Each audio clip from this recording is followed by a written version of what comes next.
Good morning વિદ્યાર્થી મિત્રો, કેમ છો બધા? મજામાં?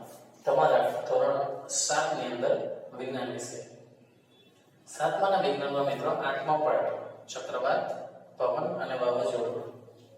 તેના આપણે 1 2 3 4 5 6 7 અને 8 મુદ્દા લખેલા હતા.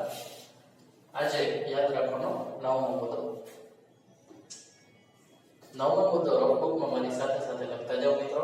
તમારા 7મા ધોરણના 8મા પાઠમાં ચક્રવાત બનવામાં પવનની ઝડપ, ચક્રવાત બનવામાં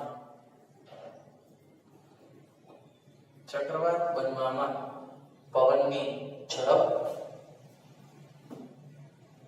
પવનની દિશા, ચક્રવાત બનવામાં પવનની ઝડપ, પવનની દિશા, તાપમાન, તાપમાન અને પવનની ઝડપ, પવનની દિશા, તાપમાન અને ભેજનું પ્રમાણ જેવા પરિબળો ભાગ ભજવે છે. ભેજનું પ્રમાણ જેવા પરિબળો ભાગ ભજવે છે. ભેજનું પ્રમાણ જેવા પરિબળો ભાગ ભજવે છે.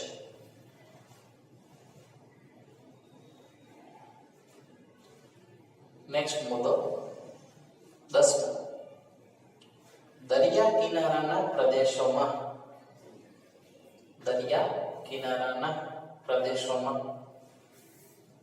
ચક્રવાત આવવાની શક્યતા વધુ છે.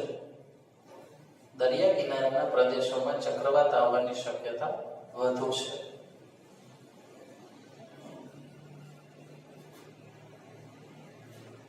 દરિયા કિનારાના પ્રદેશોમાં ચક્રવાત આવવાની શક્યતા વધુ છે. 11મો મુદ્દો. સન 1999 ની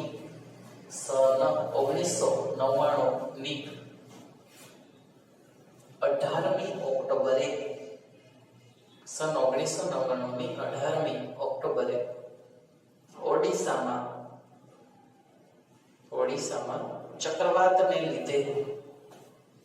ઓડિશામાં ચક્રવાતને લીધે ઘણા મકાનો જમીનદોસ્ત થયા હતા. સન 1999 ની 18મી ઓક્ટોબરે ઓડિશામાં ચક્રવાતને લીધે ઘણા મકાનો જમીનદોસ્ત થયા હતા. કેટલાય લોકો બેઘર બન્યા હતા. તો કેટલાક લોકોએ જાન ગુમાવ્યા હતા. કેટલાક લોકો બેઘર બન્યા હતા તો કેટલાક લોકોએ જાન ગુમાવ્યા હતા. 12મો મુદ્દો. ગરમ હવા ઠંડી હવાની સરખામણીમાં વધારે હલકી હોય છે.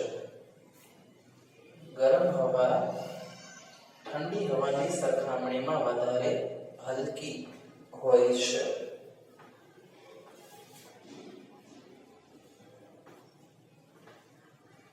નેક્સ્ટ મુદ્દો 9 10 11 12 અને 13મો. વિષુવવૃત્ત પર ખૂબ ગરમી પડે છે.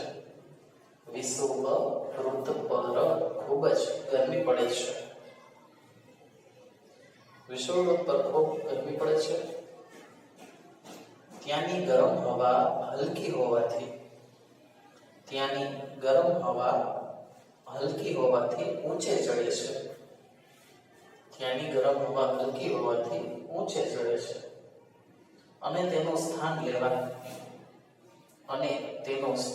લેવા 0 અંશથી 30 અંશ અક્ષાંશ ઉત્તરેથી અને તેનું સ્થાન લેવા 0 અંશથી 30 અંશ અક્ષાંશ ઉત્તરેથી અને 0 અંશથી 30 અંશ અક્ષાંશ દક્ષિણેથી 0 ડિગ્રી આપણે લખીને 0 અંશ 30 અંશ એવી રીતે 0 અંશથી 30 અંશ અક્ષાંશ દક્ષિણેથી વિષુવવૃત્ત તરફ પવનનો પ્રવાહ આવે છે. વિષુવવૃત્ત તરફ પવનનો પ્રવાહ આવે છે. આ જ રીતે ધ્રુવ પ્રદેશ માટે પણ બને છે. આ જ રીતે ધ્રુવ પ્રદેશ માટે પણ બને છે. તો મિત્રો આજે આપણે 5 મુદ્દા લખેલા છે. મુદ્દા નંબર 9, 10, 11, 12 અને 13. આ 5 મુદ્દા યાદ રાખવાના. તમારે તમારી બંને વાક્યને રફ